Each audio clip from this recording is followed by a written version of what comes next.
You found the one, but she's 80% of what you want and need.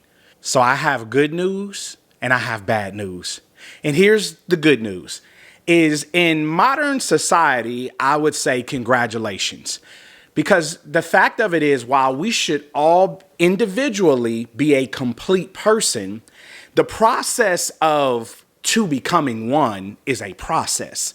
And so the good news is congratulations, but the bad news is, King, is that it is your job to finish construction.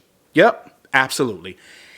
It is a man who is responsible in all things that he's been assigned to create, build, hold accountable, be responsible, lead in all things. And so as it relates to you found a woman who's 80%, I want to quickly share with you why 100% is neither realistic and not even possible. And it's this. Take a home. If you've ever bought a home, what will any skilled realtor tell you? Is that finding your dream home does not truly exist. If you can find a home, that's what 80 to 90% of what you want, you found a great home. How do we know this? Even as a real estate developer, any project that I build and develop, I oftentimes exclusively come up with the floor plan. Now, I still hire an architect and an engineer, but the conceptual idea, 90% of that floor plan was created and derived by me through some sort of, past or personal experience. And I'll say this. Never one time have I come up with a floor plan that once it was a reality, I didn't think of a few adjustments and tweaks to make the second time.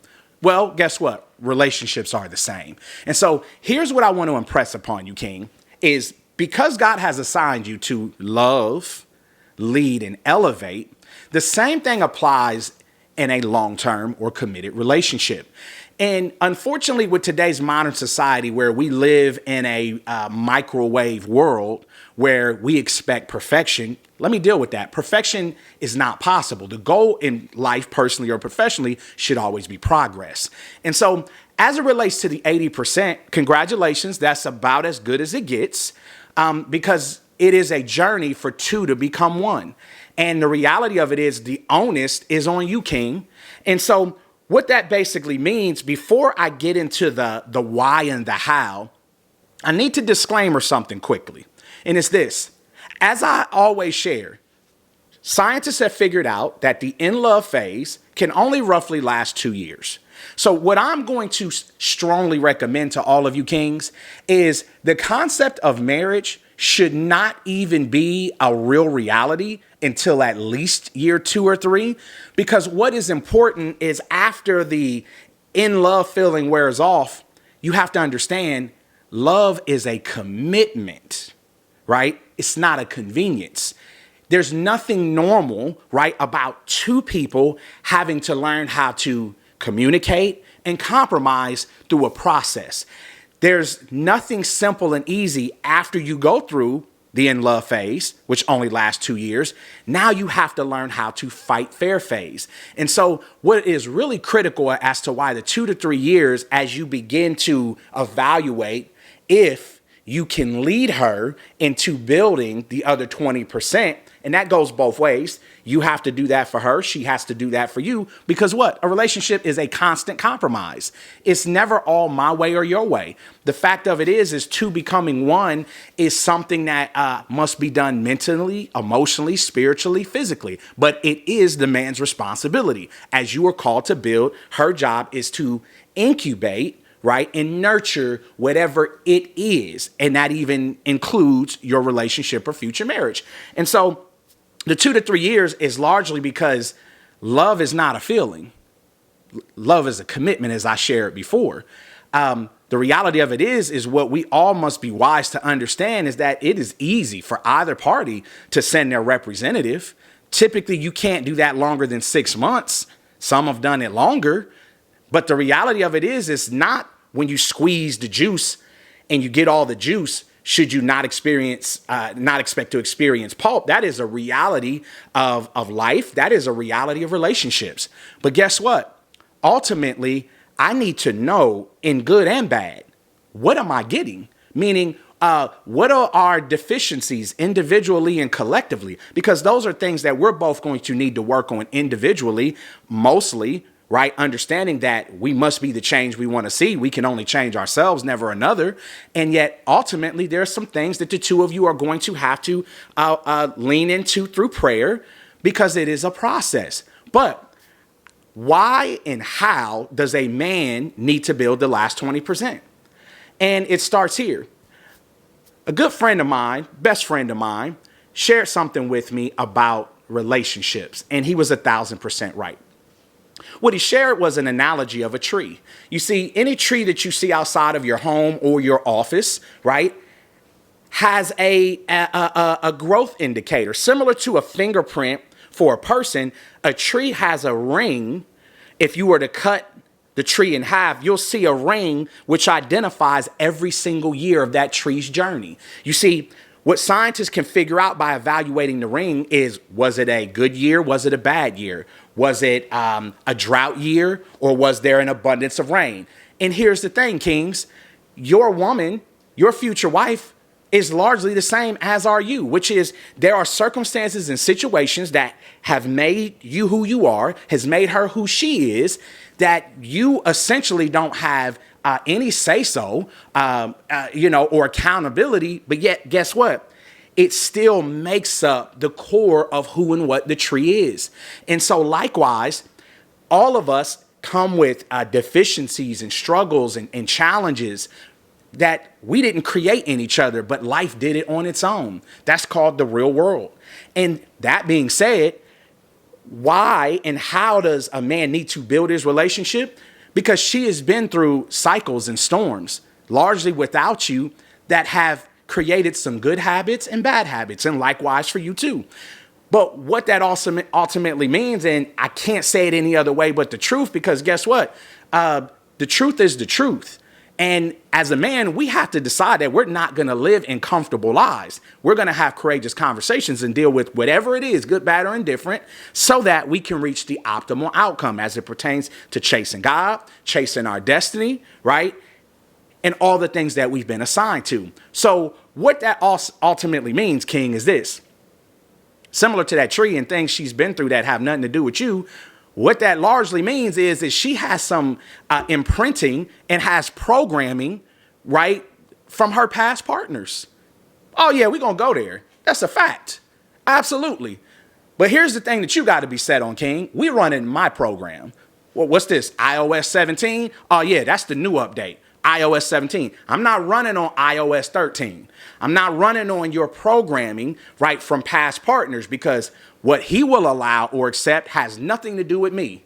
I can pretty much assure you, by virtue of a lot of different realities, that I guarantee he ain't on my level in any regard. I can promise you that. Mentally, spiritually, financially, and everything in between. So that being said, what he allowed, what he tolerated, has nothing to do with me. Nah, that's a them problem. As for me and my house, we run an iOS 17. All cap, no fat, or all fat, no cap. That being said, what that basically means is who my God is, what our purpose is, what our boundaries are, what our standards are, what our purpose is, has nothing to do with past relationships for you or her. And so what that means, kings, is it is your job. Congratulations that you found a woman who is 80% of what you want and need. It is a man's responsibility in all things as a builder, right, to build you and her with mutual understanding as it relates to our faith and what our purpose and destiny is, because that is what you have been called to as a king. At the end of the day, ultimately, my bad habits, your bad habits, our good habits, collectively and individually, can certainly aid in the process. But at the end of the day, it is your job to be the builder, the inventor, and the creator of all things as it pertains to your relationship. And so ultimately, as I've shared before, and I'll continue to say it again, we as men are the problem.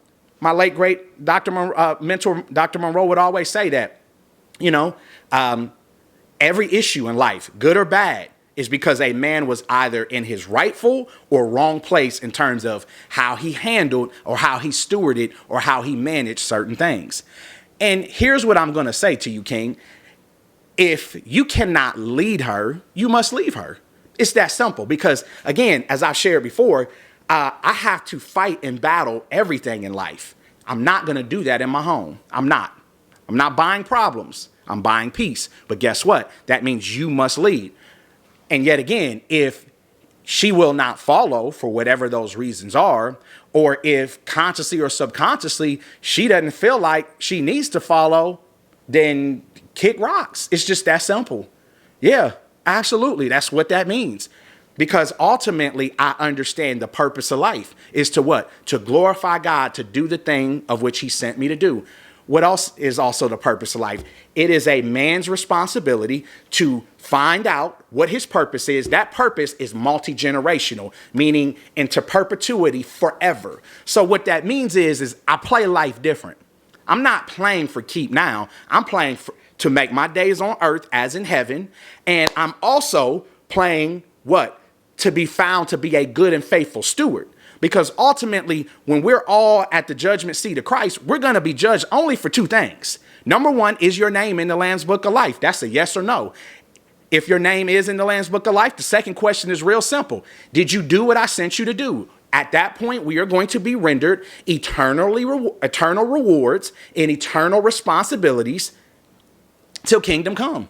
So if I know the purpose of life now and I know what the measurement is eternally, then guess what? I would be wise to go about life not according to my will, but according to his word. Why? Because ultimately, the word of God, basic instructions before leaving earth, is essentially the cliff note or the cheat book to, or the cheat code book to all of life, now and forevermore. So yet again, here's the thing, Playboy. I don't live life the way most people do. Why? Because I know some things about some things, right? 8 years into an annual Bible study plan. I've read thousands of books. I've overcome every and difficult circumstance, personally or professionally, with enough time and patience. But that being said, when you know some things about a thing, you move different, you think different, your expectations are different. And so ultimately what we've learned, King, is that congratulations, you found a woman who's 80%. It's your job to build the 20. That works in both directions, from she to you, from her to you. You get my point. Ultimately, what I'm telling you is similar to that tree story, right? Who has been through things, as have you, King. I can't change that. But what that means is we're not running another man's program. Nah, we're running the Shaun iOS 17 update. So the principles, the standards, the boundaries, mutual reciprocity, meaning it works in both ways. The fact of it is that's what we're doing. And if not, if I can't lead you, then I can't love you. It's just that simple. And then I will find another queen, what to impart current wisdom and eternal wisdom, understanding how the sum total of life is decided. But guess what, King? You have got to man up, pick up your crown, leave your crown on, understand who you are, understand whose you are. And guess what? You don't do that, King, discerning or deciding your own version of life. Because the most dangerous man on earth is a man who is not submitted to something. And for me, that's Christ. Forevermore. And ultimately, as for me and my house, we're going to serve the Lord. We're going to serve our destiny. We're going to serve each other. And guess what? I have my part to play. You have your part to play. Because at the end of the day, I'm going to love, lead, and elevate forevermore. As always, I am the founder of Developer Nation. Developer Nation app exists to help educate you and equip you. If you've been called to real estate, whether it be small scale or large scale, we will embrace you and also give you the opportunity to be exposed to our capital partners, assuming your project is viable and feasible, wherein through our process, we will help ensure your real estate project is made a reality from cradle to grave so that you too can build generational wealth for your children's children. Please like, comment, subscribe, follow, as it helps the algorithm. And as always, all things work work together for the good of those that love God and are called according to his purpose. Click the link in the bio for Developer Nation app. I'll see you in the next episode.